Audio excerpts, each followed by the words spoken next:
अपने YouTube channel पर सभी दर्शकों का मैं हार्दिक स्वागत करती एक अवधि नाच गीत लेकर आई हूँ। आप लोग को पसंद लगे तो लाइक सब्सक्राइब शेयर कमेंट में जरूर बताइएगा। मेरे साथ नई दुल्हनिया फोटो नहीं देती हैं।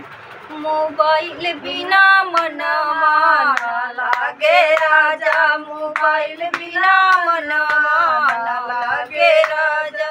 सास बिना लागे ससुर बिना लागे, सास बिना लागे ससुर बिना लागे, देवर बिना मनवा न लागे राजा, देवर बिना मनवा न लागे राजा, मोबाइल बिना मनवा न लागे राजा, मोबाइल बिना मनवा न लागे राजा, जेठ बिना लागे जेठान बिना लागे, जेठ बिना लागे जेठान बिना लागे, सजन बिना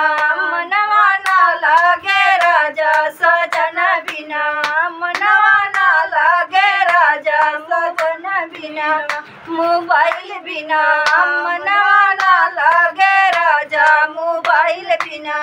मनवा न लागे राजा, पास बिना लागे पड़ोस बिना लागे, पास बिना लागे पड़ोस बिना लागे, यार बिना मनवा न लागे राजा, वो यार बिना मनवा न लागे राजा,